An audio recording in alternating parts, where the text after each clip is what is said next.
Peer সহ 5 দাবি আদায়ে জামায়াতের নতুন কর্মসূচি। দেশের স্থিতিশীলতা নষ্টের আশঙ্কা বিএনপির। গণতান্ত্রিক উত্তরণে বাধা তৈরির চেষ্টা দেখছেন নেতারা। নিবন্ধনের শর্ত পূরণ করেছে এনসিপি ও বাংলাদেশ জাতীয় লীগ। শিগগিরই গণবিজ্ঞপ্তি জারি করবে নির্বাচন কমিশন। এখনও চূড়ান্ত হয়নি প্রতীক।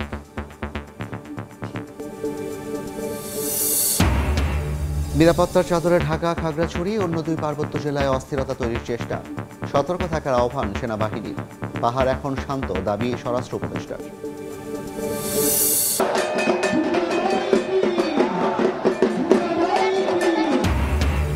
শারদীয় দুর্গোৎসবের মহাষ্টমীতে কুমারী পূজায় নারী শক্তির বন্দনা। ঢাকের বাজনা, শঙ্খের সুরে দেবীর আরাধনা। মণ্ডপে মণ্ডপে ভক্তদের অঞ্জলি।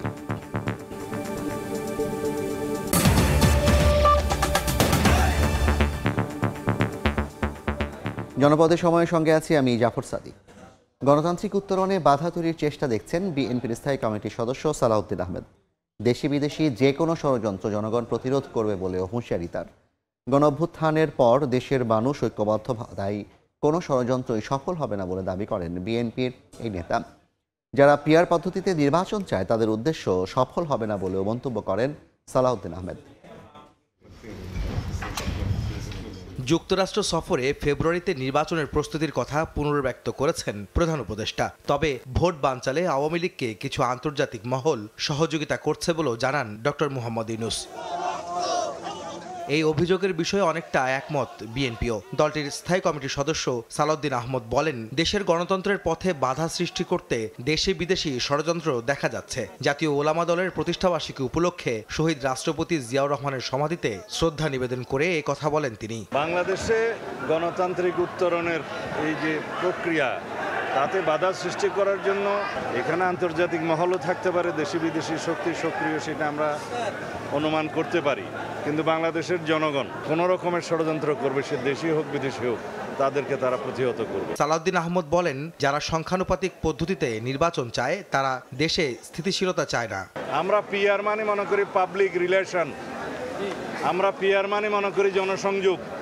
এখন সবাই জনসংযোগে আছে, সেই পিআর আমরা বিশ্বাস করি। যারা প্রপোর্শনাল রিপ্রেজেন্টেশন মানে পার্মানেন্ট রেস্টলেসনেস প্রতিষ্ঠা করতে চায় তারা সফল হবে না। এদিন দুপুরে ঢাকা বিশ্ববিদ্যালয়ে জগন্নাথ হল পূজা মণ্ডপ পরিদর্শন করে বিএনপির সিনিয়র যুগ্ম মহাসচিব রুহুল কবির রিজভী আহমেদ বলেন, পরাজিত শক্তির ষড়যন্ত্র জনগণ মোকাবেলা করবে। এদেশে যারা পরাজিত শক্তি অনেক টাকা তারা পাচার করে নিয়ে গেছে, সেই টাকাগুলো খরচ করছে নাশকতামূলক কাজ। কিন্তু এই দেশের মানুষের শক্তির কাছে সকল নাশকতাকারী চক্রান্ত ভেসে যাচ্ছে, ভেসে গেছে। বাংলাদেশকে কখনো কারো উপনিবেশ বানাতে দেওয়া হবে না বলেও সাফ জানান বিএনপি নেতারা। আহমেদ সালেহিন, সময় সংবাদ, ঢাকা। পিয়ার পদ্ধতিতে নির্বাচন, জুলাই সনদের আইনি ভিত্তি সহ 5 দাবিতে 11 দিনের কর্মসূচি ঘোষণা করেছে জামায়াত। মগবাজারে কেন্দ্রীয় কার্যালয়ে 10 সংবাদ সম্মেলনে দলটির সেক্রেটারি জেনারেল বলেন, পিয়ার পদ্ধতিতে ভোট হলে আওয়ামী লীগ পুনর্বাসনের অভিযোগ অপ্রাসঙ্গিক। একই দাবিতে কর্মসূচি ঘোষণা করেছে ইসলামী আন্দোলনও।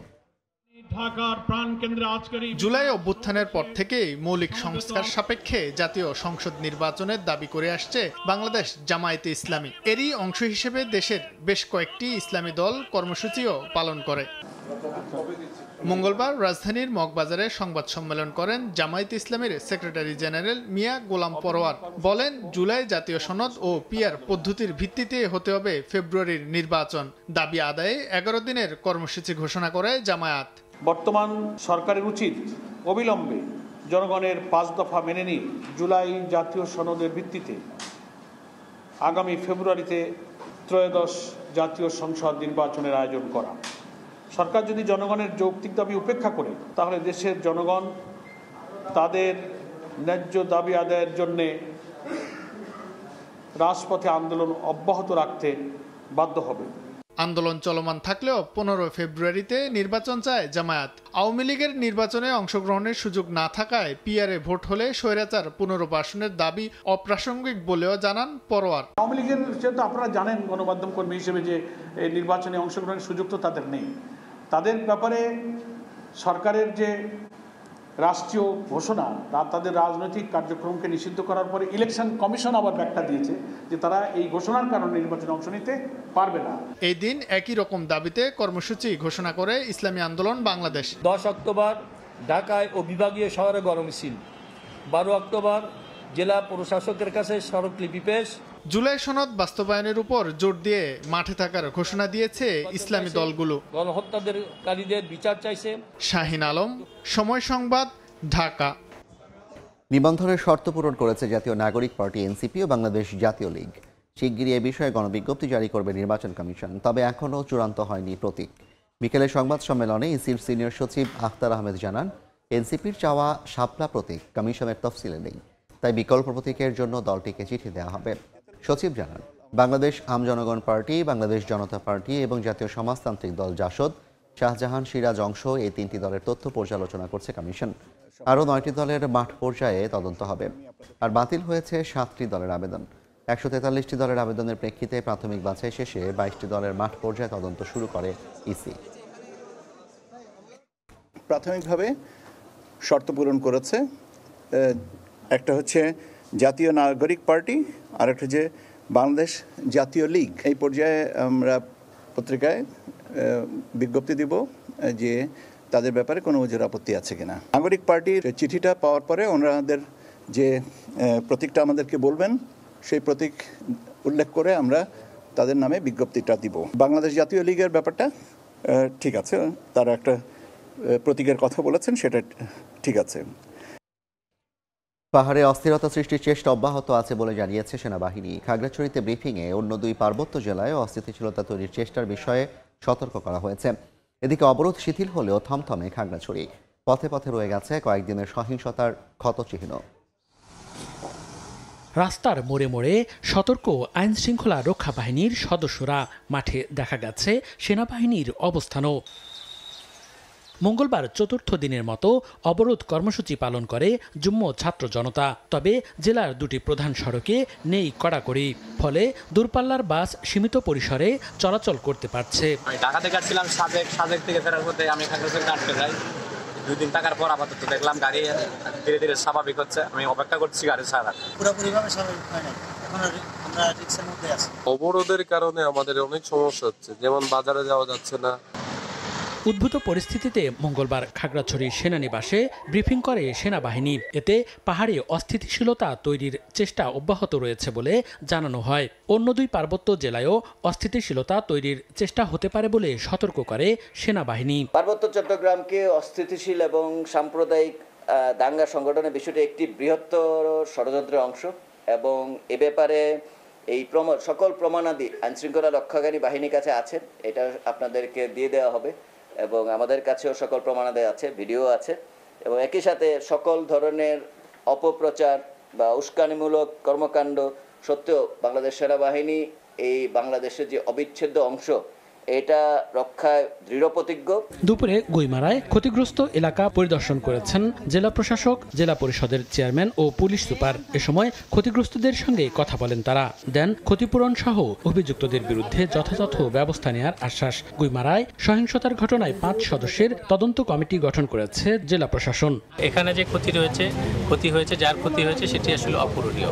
আমরা সরকারের পক্ষ থেকে তাদের পাশে থাকবো। এখানে সরকারি ব্যবস্থাপনায় কমলেও বেসরকারিতে বেড়েছে হজের খরচ। সাধারণে 27 এবং বিশেষ প্যাকেজে 51,000 টাকা বাড়িয়েছে হাব।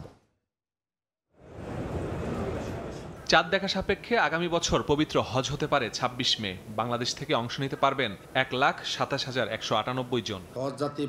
হজ উপলক্ষে রাজধানীর একটি হোটেলে সংবাদ সম্মেলনের আয়োজন করে Hajj agencies association of Bangladesh HAAB. বেসরকারি ব্যবস্থাপনায় ঘোষণা করা হয় 3টি প্যাকেজ। বিগত বছরের ব্যয়ের ধারাবাহিকতা 51,000 টাকা বাড়িয়ে বিশেষ হজ প্যাকেজ 7.5 লাখ টাকা এবং 27,000 টাকা বাড়িয়ে সাধারণ হজ প্যাকেজ 5.5 লাখ টাকা নির্ধারণ করা হয়। প্রথমবার ঘোষণা করা হয়েছে সাশ্রয়ী প্যাকেজ, ব্যয় হবে 5,10,000 টাকা। বেসরকারি ব্যবস্থাপনা হজ যাত্রীদের জন্য খাওয়া ও কোরবানি সহ 3টি প্যাকেজ।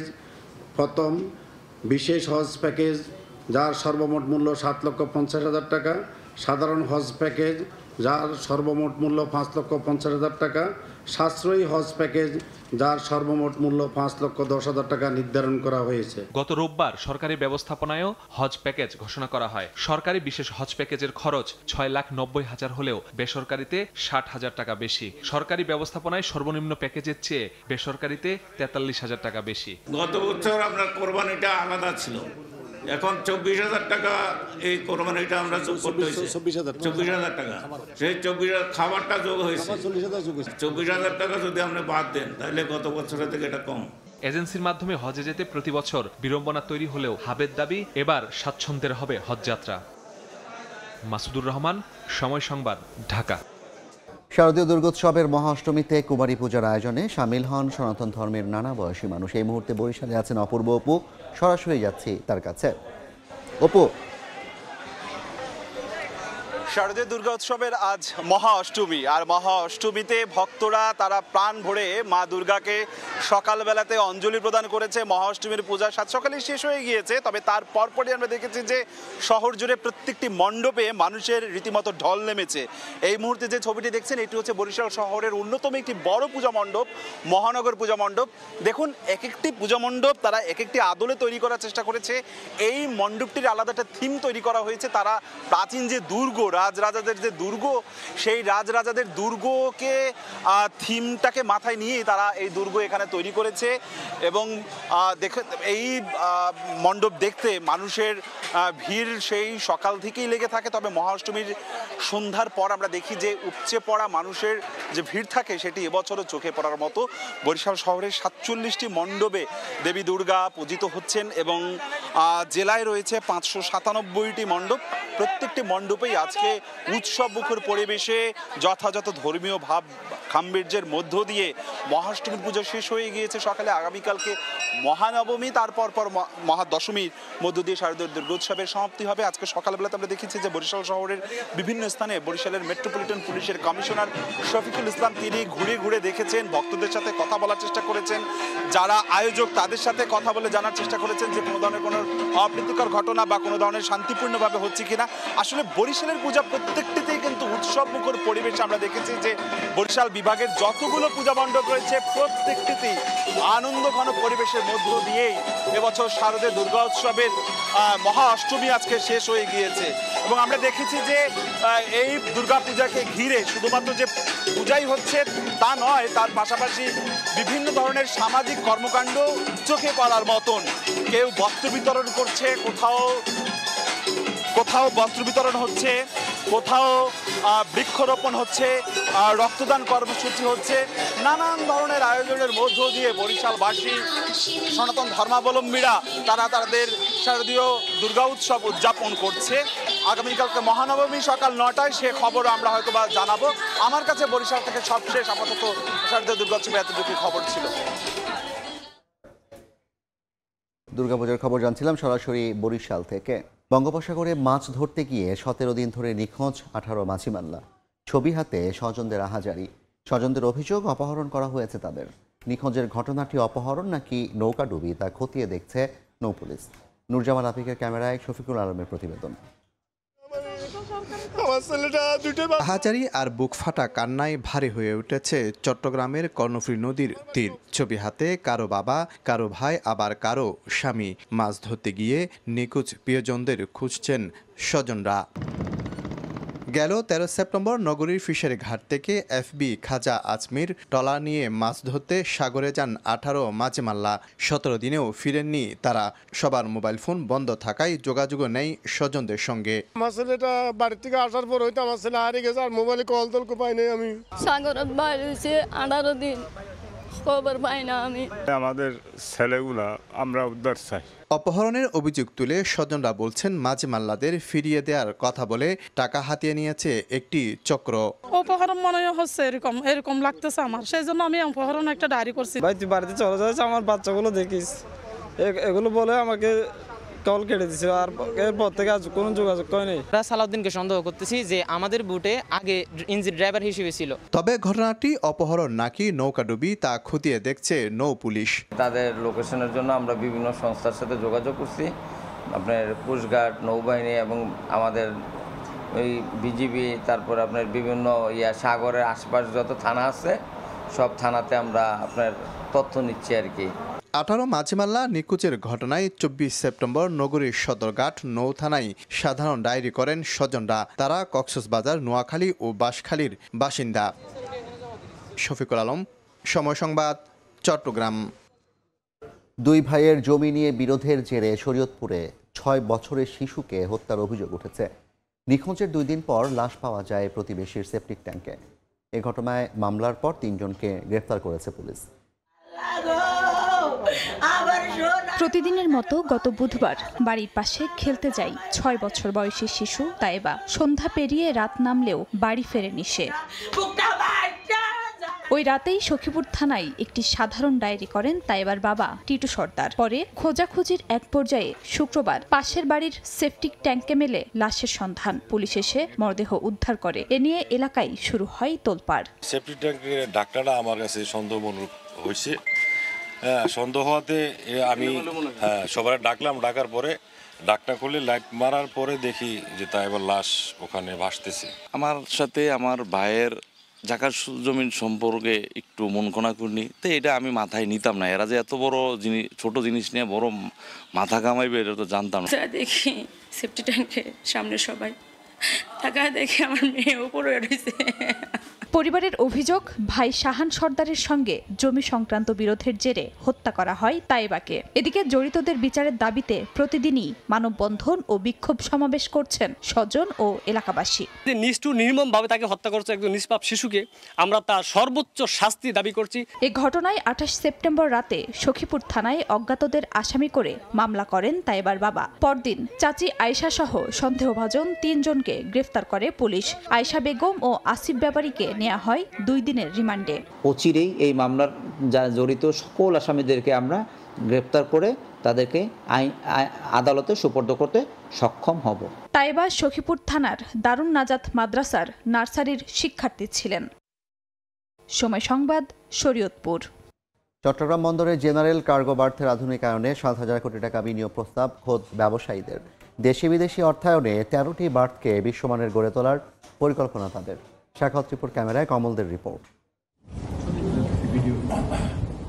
অবশেষে চট্টগ্রাম বন্দরের চেয়ারম্যান রিয়ার অ্যাডমিরাল SM মনিরুজ্জামানের হাতে তুলে দেওয়া হলো জিসিবির আধুনিকায়নে বার্থ অপারেটরদের পক্ষ থেকে নেওয়া 7,000 কোটি টাকার মেগা প্রকল্পের পরিকল্পনা। তবে এক্ষেত্রে বন্দরকে 1 টাকাও খরচ করতে হবে না। পুরো টাকার যোগান আসবে দেশি বিদেশি বিনিয়োগকারীদের কাছ থেকেই। বিনিয়োগের উপর নির্ভর করেই আমরা হয়তো অপারেশনাল সাইডটা দেখব এবং মেজর বিনিয়োগকারীরা মেজর পোর্শনটা তারা বহন করবে। 1,000 কোটি টাকায় কেনা 18টি অত্যাধুনিক ক্যান্টিকেনের মধ্যে 14টি স্থাপন করা হয়েছে বন্দরের নিউ মুরিন কন্টেনার টার্মিনাল NCT-তে, আর বাকি 4টি ক্রেনের স্থান হয়েছে চট্টগ্রাম কন্টেনার টার্মিনাল CCT-তে। সনাতন পদ্ধতিতে জাহাজের ক্রেন দিয়ে এখানে পণ্য ওঠানামা করানো হয়। তবে বার্থ অপারেটররা পরিকল্পনা নিয়েছে জিসিবির আধুনিকায়নের।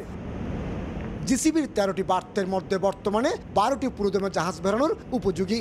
জিসিবি পুরো এলাকাটা 1 থেকে 13 নম্বর জেটি পর্যন্ত ওনারা এটা কনস্ট্রাকশন করবে, নতুন টার্মিনাল তৈরি করবে এবং তারা নিজেরাই ইনভেস্ট করবে। পোর্ট সুন্দরভাবে পরিচালিত করতে পারে সেদিকে নজর থাকবে আমাদের সবসময়।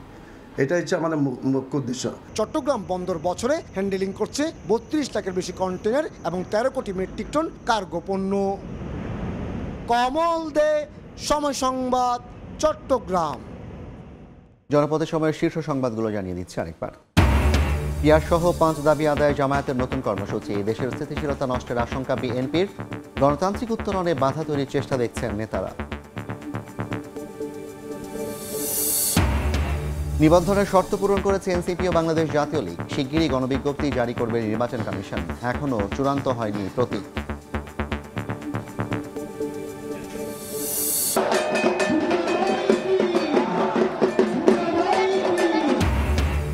শারদীয় দুর্গোৎসবের মহাষ্টমীতে কুমারী পূজায় নারী শক্তির বন্দনা। ঢাকের বাজনা, শঙ্খের সুরে দেবীর আরাধনা। মণ্ডপে মণ্ডপে ভক্তদের অঞ্জলি।